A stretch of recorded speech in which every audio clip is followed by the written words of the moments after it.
पक्षपाती जैसा निकल कर आई। देखिए, आरडीजी के मामले में हमने अपने राष्ट्रीय अध्यक्ष खड़गे जी को, राहुल गांधी जी को, सभी मंत्रिमंडल के सदस्यों ने अपने विचार वहाँ व्यक्त किए कि ये प्रदेश के साथ बहुत बड़ा अन्याय हो रहा है। इसमें सरकार की बात नहीं है, ये प्रदेश के लोगों का हक है और एक अधिकार है। अगर ये अधिकार आज हम खो देंगे जो संविधान के द्वारा हमको दिया गया है, उससे हमें बहुत नुकसान होगा और भविष्य में इसको दोबारा लाने में बहुत मुश्किल होगी। तो ये बात हमने उनके पास रखी है और निश्चित तौर पर फाइनेंस मिनिस्टर से हमने मुलाकात करनी थी, लेकिन वो सोमवार को बेंगलोर गए हुए थे तो उनसे बात नहीं हो सकी। उसके बाद हम अभी आगे की रणनीति को आगे कैसे आगे बढ़ना है उस दृष्टिकोण से हम आगे बढ़ेंगे। हमने उनसे कहा है कि आप आरडीजी का मुद्दा किसी 17 प्रदेशों से संबंधित नहीं है।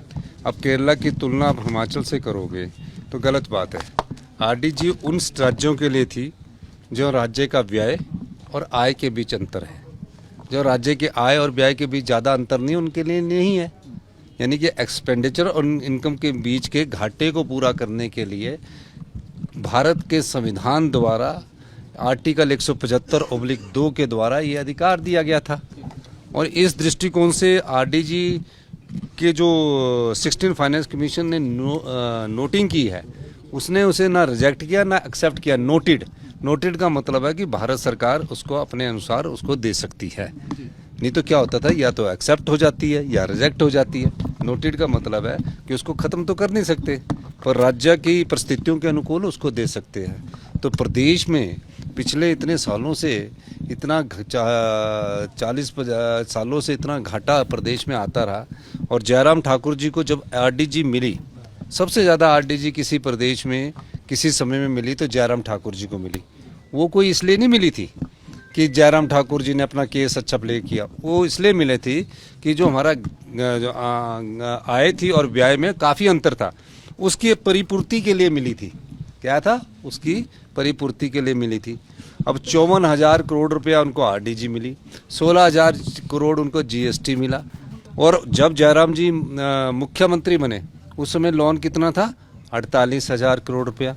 उस 48,000 करोड़ को स्टेबल करने के लिए कि और ज़्यादा ये लोन ना लें, उसके बाद उन्होंने 45,000 करोड़ रुपया और लोन ले लिया। और 48,000 करोड़ में से अगर वो आरडीजी और जीएसटी कंपनसेशन सेस जो राज्यों को मिला था, उसका अगर वो 20,000 करोड़ भी दे देते तो आज उनका लोन 28,000 करोड़ होता और सरकार जो राज्य है वो डेट ट्रैप में नहीं फंसते। तो ये तो मैंने पहले दिन से कहा है। हमने तो इस प्रदेश को आत्मनिर्भरता की ओर आगे बढ़ाया, आर्थिक कंगाली से आगे ले जाकर सभी लोगों को उनके जो भी अधिकार बनते थे उस चीज़ को दिया। अब आपने कल्पना कीजिए, जिनको 70,000 करोड़ मिल रहा है और जिनको 17,000 करोड़ रुपया मिल रहा है, आंकलन कीजिए ना आप, आंकलन कीजिए। वो प्रदेश की सरकार को बेहतर चला रहा है। 70 साल से ऊपर सभी कर्मचारियों का हमने एरियर दे दिया। भारतीय जनता पार्टी की सरकारी कर्मचारियों का एरियर 10,000 करोड़ का हम पर छोड़कर चले गए। 76,680 करोड़ रुपए का लोन हम पर छोड़ के चले गए। तो जयराम ठाकुर जी ने इस प्रदेश की संपदा को लुटाया और जो आरडीजी मिली उसका भी दुरुपयोग किया। अगर उसका दुरुपयोग लोन को वापस करने में मिलता तो प्रदेश के हालात में ऐसी स्थिति पैदा नहीं होते। आप खुद वहां पर मौजूद थे उस रेड के दौरान। देखिए, जब हिमाचल सदन में रेड हुई, बड़ा दुर्भाग्यपूर्ण है और बिना वारंट के मैं वहाँ ठहरा हुआ था। और हमारे यूथ कांग्रेस के लड़के वहाँ आते हैं और उसका आज मैं देख रहा था कि भारतीय जनता पार्टी के प्रदेश अध्यक्ष ये कह रहे थे कि सीएम के ऑफिस से बुकिंग होती है। हमारे यूथ कांग्रेस के वर्कर है, सीएम के ऑफिस से बुकिंग नहीं होगी तो कहाँ से होगी? वो कोई किसी पद पर थोड़ी है। तो मैं उनकी बुकिंग करता हूँ और उन्हीं की बुकिंग नहीं करता, आम जनता की भी बुकिंग करता हूँ। पत्रकार महोदय कोई बोलते हैं उनकी भी बुकिंग करता हूँ। और कोई आदमी मेरे को फ़ोन भी कर दे तो मैं उनकी भी बोल देता हूँ कि भैया इनको कमरा दे देना। कमरे का वो किराया देते हैं। और हिमाचल के लोगों के लिए हिमाचल भवन है। अगर वो ठहरे हुए थे, अगर किसी ने इस प्रकार की रेड करनी थी तो उसकी पहले जानकारी आरसी को दी जानी चाहिए थी। आरसी को भी जानकारी नहीं दी गई, मुझे भी जानकारी नहीं दी गई। मुझे तो हमारे विधायक सुरेश कुमार जी वहाँ ठहरे थे, उनसे पता लगा। और जो लोकतंत्र की एक प्रक्रिया है, लोकतंत्र में अगर कोई विरोध करता है, शांतिप्रिय तरीके से विरोध करता, तो वो विरोध नहीं माना जाना चाहिए। अगर उन्होंने शांतिप्रिय तरीके से बयान खोल के विरोध किया तो उसको विरोध नहीं माना जाना चाहिए। यूथ कांग्रेस ऐसे प्रदर्शन हमेशा करती रही, हम जब यूथ कांग्रेस में थे तब भी प्रदर्शन करते रहे।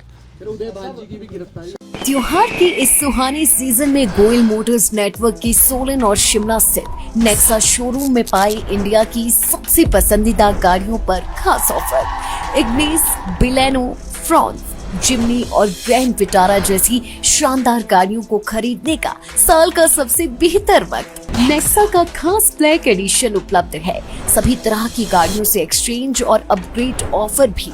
तो देर किस बात की, आज ही सोलन या शिमला में गोयल मोटर्स के नेक्सा शोरूम में पधारे और पाए कार खरीदारी का एक कभी ना भूलने वाला सुखद अनुभव।